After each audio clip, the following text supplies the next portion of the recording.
With the 2-year waiting period almost up for Marvel Netflix's characters, what will happen to the Defenders? Whilst at the beginning of their initial run, shows like Daredevil Season 1 and 2 and Jessica Jones was met with critical acclaim, with people praising the change of storytelling, focusing more on ground level street crime compared to world saving stories, grittier realistic characters and the more mature themes. However, from the second half of Luke Cage, cracks began to appear, as each series became tiresome due to their only setting being that of New York and the slow pace. The series began to feel basically all the same. With the release of Iron Fist, fans became pretty disenchanted with the show, with the sloppy writing and weak characters being the major plot points for criticism. However, Marvel Netflix pushed on with the Defenders, basically the Avengers-esque team-up for street crime. Whilst not the worst series, the show was somewhat of a letdown, with a lot of anticipation to be let down with ultimately dissatisfied with the story that was eventually told, after a lot of lead-up. After this, all the characters had another series and even the Punisher got a spin-off show, thanks in part to how well the character was received in Daredevil Season 2. All the series though had the same criticisms, that the episodes were too long, the setting had become tedious and the whole concept had become boring. Only Daredevil Season 3 I would say received acclaim from critics and fans alike, whilst every other series received lukewarm reception, with Daredevil being the only character who has still managed to maintain a fan following. After all the series were cancelled, it was rumoured perhaps Disney's new streaming service would pick the series up, or perhaps even Hulu. Nothing was announced, but it was confirmed that Marvel had a deal with Netflix that if any shows were cancelled, Marvel Studios would have to wait 2 years before being able to reuse the characters in future stories. That 2-year period is up at the end of this year, so with an assortment of characters already established with the MCU, what will Marvel Studios do with these characters? And before we go on, please can I ask you subscribe if you are enjoying these videos. I don't really like doing this part of the videos, but it does help, so please do subscribe.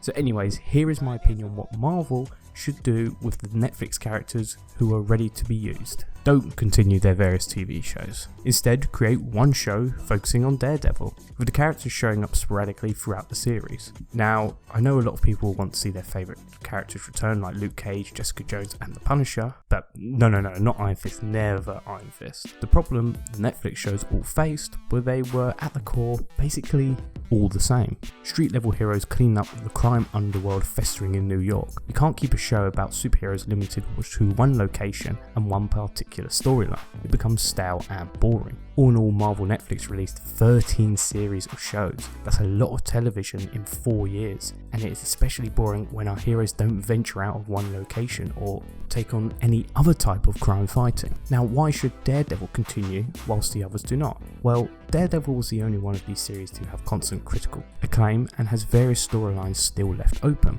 the main one being him and Elektra, and even a final showdown with Wilson Fisk. I think a lot of the reason I would prefer a Daredevil season over any other is due to massively favouring the character and the fantastic characters that were in this show and wanting to see all their stories continued. I think it could work as well if Matt Murdock still interacts with the other Defenders throughout and they help him along the way on his journey, whilst hinting at perhaps other adventures the heroes are going on currently. Marvel could even do a Defenders miniseries of around 2 to 4 episodes if all works out well for Daredevil series, and see if there's still renewed interest in these characters. I've been saying this a lot on my Twitter recently as well, at Just For The Reviews for anyone who cares, that it would be great to see Matt Murdock show up in Spider-Man 3. With Peter Parker facing a lot of controversy, he could attempt to clear his name, and with him and Aunt May not having a lot of money at their disposal, could seek the help of Nelson and Murdock to represent them in court on a pro bono basis. It could be a great addition to reveal the Man Without Fear is back in the MCU, and hopefully more stories are to come, setting up hype and anticipation for what is to come next with the continuation of the Fantastic series, and could also be the bridging between Marvel Netflix and the MCU. Marvel has always kept the TV universe at arm's length, with only James D'Arcy's Edwin Jarvis making the jump from Marvel TV to an MCU film, albeit a very brief appearance. And I think it is a good idea to keep the films and TV universes separate. Including them all together will become very confusing and definitely clutter the universe, with many fans very unlikely to keep up with the introduction of various characters, myself included. I mean, I've never watched over half of the Marvel TV shows. However, Daredevil does command enough fan support to be able to bridge that gap between the Netflix shows and the wider MCU. Him showing up in Spider-Man could be exactly what the Netflix characters need to renew interest. And especially if you keep Matt Murdock to just being the lawyer, it's an interesting cameo that fans will enjoy, and it will get the fans over that do actually understand who this lawyer is. And for just normal audiences, it still works as a storyline that they have found a nice lawyer who is willing to help. For me, a series with Daredevil working in and around New York still interests me. If he was to acquire the help of any of the other defenders along the way, then even better. I think this would benefit the show more with a more focused story, and the New York setting didn't become tedious. Marvel Netflix was trying to create essentially their own separate television universe. However, due to all 13 series being based in one location, the show was unable to evolve or grow.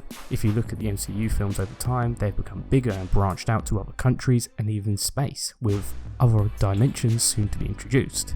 If film or television doesn't experiment a little bit, nothing can evolve. Everything becomes stagnant. If Marvel wants to keep the New York setting, then I think only really one show can exist in this setting without it becoming more boring, and I think that show needs to be Daredevil. The idea of street level crime was a great idea, but after 13 series in just over 4 years, the whole thing became tedious very quickly. The shows weren't evolving. It didn't really make much sense that there were these 4 heroes going around, all with fantastic abilities, but they were still staying at street level. Why were they not getting picked up by the bigger Marvel universe, such as the Avengers? I mean, Luke Cage is the indestructible man, but the Avengers never picked him up, when you think actually he would be a great asset. This is why the show needs to become more focused around one titular character, with the other characters chipping in every now and again. As the old saying goes, less is more. If you look at it this way, if Daredevil was the only show Marvel Netflix produced, with maybe one Defenders spin-off miniseries, I feel Daredevil would still be going. There wasn't as much fan interest and hype in the later series of all of the Defenders series except perhaps Daredevil, and I think if Daredevil was the only series going, we would be getting a 4th season, and the whole program would feel far more niche and an interesting take on the MCU, as the show dealt with very serious themes and subjects. It could be treated as an escape from the MCU for a different type of storytelling, which is what it was at the beginning of its life. But alas, the whole idea has been done to death and the whole project imploded on itself. They tried to pump too much out too quickly, and instead should have took their time, because the idea became stale very quickly. But there is my idea for the Marvel Netflix characters. I would like to see them again in the MCU, because I think all of them were pretty good except Iron Fist. I think all the characters were portrayed very well by their actors and actresses. They were interesting enough, and I think they do have a place within the wider MCU, especially Daredevil, and I think we can all agree we definitely want to see more of Daredevil, because every series was just fantastic and there are definitely more stories to. Anyway, thanks for watching.